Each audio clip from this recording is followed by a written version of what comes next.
아름다움과 말로 다 형용할 수 없는 지혜를 통해서 이 세상을 창조하셨습니다. 하나님은 성부, 성자, 성령, 삼위가 일체되어서 존재하는데 어떻게 삼위가 하나가 될까? 신비이지만 그 방식을 인간의 언어로 표현하자면 완벽한 사랑으로 하나 되신다고 말할 수 있습니다. 하나님이 사람을 우리의 형상대로 우리의 모양을 따라 창조하셨다는 것은 하나님 안에 있는 사랑을 우리에게 확장하셨다는 의미입니다. 하나님은 사람을 사랑하기 위해서 사람을 지으셨고 또 사랑으로 하나 되기 원하셨습니다. 그래서 실제로 이 사랑을 경험하고 이해하도록 만들어 놓은 두 공동체가 바로 가정이요 그리고 교회입니다. 그래서 하나님 나라의 모든 비밀을 가정에 주셨고 또 교회에 주셨습니다. 우리의 미션은 이 두 공동체를 성령이 하나 되게 하신 것으로 믿고 힘써 지키는 것입니다. 그렇다면 하나님의 미션은 이런데 사탄의 미션은 무엇일까요? 사탄의 미션은 바로 이렇게 성령이 하나 되게 하신 것으로 믿고 힘써 지키는 이것을 깨뜨리는 것이 사탄의 미션입니다. 그래서 사탄의 전략은 먼저 유혹의 대상을 오늘 본문에 보면 물색을 하는데 그 유혹의 대상이 여자였습니다. 여자가 어떤 유혹에 약해서라기보다는 선악과를 먹지 말라 이 명령은 아담에게 했고 여자는 아담에게 들었어요. 그렇죠? 하나님이 이것은 먹지 말라 하셨어 라고 아담에게 들었죠. 하나님의 말씀에 조금이라도 먼 사람이 유혹에 더 쉽겠지요. 그러기에 우리는 우리의 삶 속에서 하나님의 말씀을 아주 가까이 해야 합니다. 우리가 하나님의 말씀을 가까이 하고 하나님의 말씀을 붙들고 있으면 사단의 유혹에 잘 넘어가지 않아요. 그런데 하나님의 말씀과 멀어질 때 우리는 사단의 유혹에 넘어갈 수 있습니다.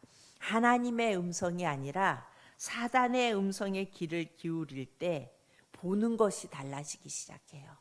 우리도 하나님의 말씀에 귀 기울일 때와 사단의 음성에 귀 기울일 때와 우리가 보는 것이 달라집니다. 오늘 6절을 우리 다 같이 봅니다. 6절 시작.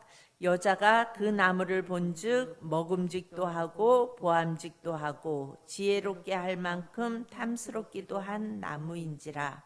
여자가 그 열매를 따먹고 자기와 함께 있는 남편에게도 주매 그도 먹은지라. 예. 하나님의 음성이 아니라 사단의 음성에 귀를 기울일 때 그 선악과가 달라 보였어요. 달리 보여졌어요. 여러분 세상도 에덴 동산을 우리에게 약속하죠. 그러면서 그 에덴 동산을 약속하면서 그곳에서 선악과만 쏙 빼버립니다.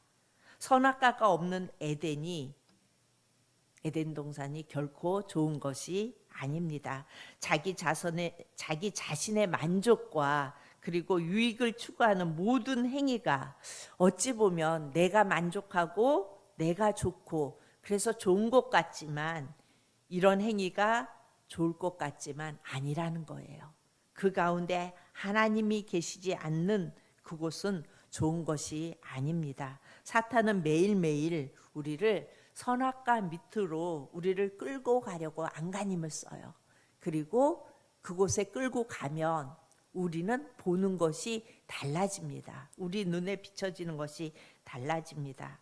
이 죄는 하나님으로부터 인간이 멀어지도록 자꾸 분리시키는 역할을 해요.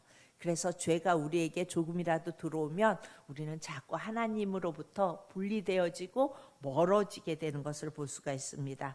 그래서 9절에 보면 이렇게 말씀합니다. 우리 창세기 9장 3장 9절 시작. 여호와 하나님이 아담을 부르시며 그에게 이르시되 네가 어디 있느냐. 예, 분리돼요. 멀어져요. 하나님이 물으세요. 아담아 네가 어디 있느냐. 죄인된 인간은요, 어떻게 하냐면요, 자기 힘으로 나의 수치와 부끄러움을 가려보겠다고 노력해요. 그래서 어떻게 했어요? 무화과 나무 잎을 만들어서, 치마를 만들어서 자기의 수치와 그 부끄러움을 가립니다. 여러분, 모든 자연 만물을 경작하고 보호하고 가꿀 능력을 주셨죠, 하나님께서. 그런데 죄가 들어온 인간에게는 이런 모든 자연 만물을 경작하고 보호하고 가꿀 능력이 다 사라져요. 그리고 자기 하나 살기 위한 미션으로 모든 것을 경작하고 함께하며 살아갈 이런 미션을 우리에게 주셨는데, 그냥 나 하나 먹고 살고 나 하나 살아가기 위한 이런 미션으로 축소되고 또한 왜곡됩니다. 그리고 버려졌습니다. 무화과 나무 잎으로 치마 만들면 당장은 가려져요. 그런데 그날 바람이 불면, 해가 나면 어떻게 되나요? 이 나무잎 치마는 다 말라버리고 수치가 드러납니다. 무슨 말을 하고 있는 거예요? 세상 것이 다 그렇다고요. 세상 것이 내게 만족을 주는 것 같고 뭔가 채워주는 것 같은데 결국 세상 것은 그것에 불과하다고요. 그래서 하나님 말씀에 이렇게 말씀합니다. 풀은 마르고 꽃은 시드나 하나님의 말씀만 영원할 것이라고 말씀합니다. 보세요. 첫 번째 미션인 하나님과의 관계가 깨지니까 두 번째 미션인 사람과의 관계도 깨지는 것을 볼 수가 있습니다. 아담과 하와가 벗었으나 부끄럽지 않았다는 것은 이들이 주님 안에서 완전히 하나 되었다는 의미예요. 직관적으로 완전한 사랑을 했어요, 이들은. 그러나 죄로 인해서 자기들이 벗은 것을 부끄러워하는 각각의 객체가 되는 것을 볼 수가 있습니다. 하나에서 둘이 된 거예요. 내 안에 네가 있다. 그랬을 때는 벗었지만 부끄러운 것이 하나도 없었는데 이들이 죄가 그들 안에 들어가자 벗은 것을 부끄러워하고 각각의 객체가 되어서 하나가 아닌 둘이 된 것입니다. 내 안에 있던 그가 또 다른 타인이 된 거예요. 그래서 세상 사람들도 그렇게 말하죠. 남편이 내 님이 어쩌다 살아가다 보다 어쩌게 보면은 뭐가 된대요? 점 하나 붙여서 남이 된다는 거예요. 그러니까 사랑하는 관계일 때는 하나이지만 님이지만 이것이 그 안에 뭔가가 들어가면 남이 되어버린다는 것입니다. 이것이 죄된 세상의 속성인 거예요. 부부 사이에 숨기고 가릴 것이 생겼다는 것은 여러분 안타까운 일이에요.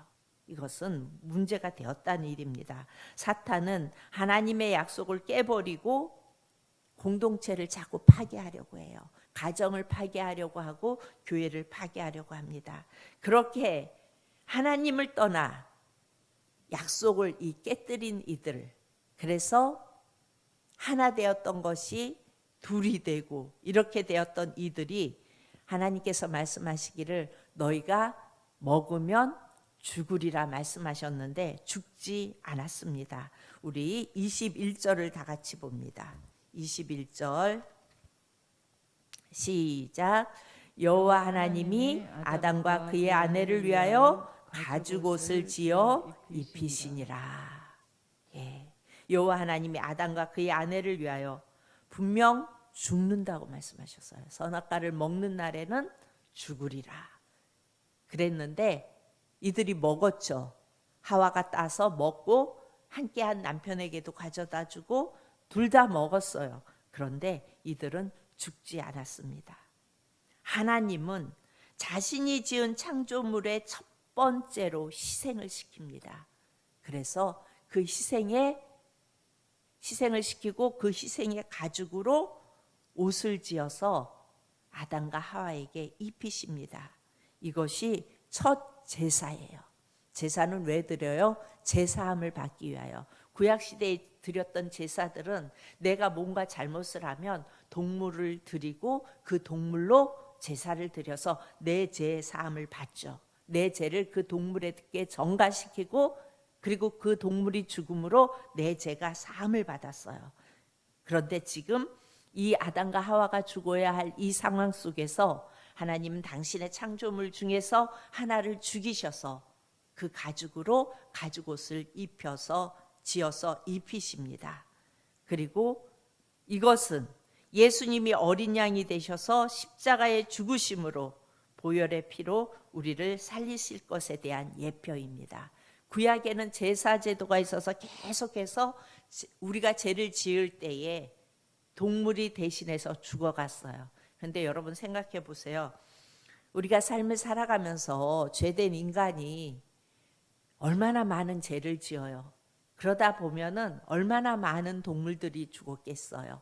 그래서 예루살렘 성전의 그 계곡에는 항상 핏물이 흘렀다 그래요. 왜? 죄된 인간들이 자기의 죄를 전가시킬 동물을 가져다가 피를 빼고 제사로 드리니까 계속해서 핏물은 흘렀겠죠. 그런데 이렇게 했던 그 제사가 예수님이 오셔서 당신이 어린 양이 되셔서 십자가에 죽으심으로 단번에 딱 한 번으로 모든 것을 끝내셨다고요.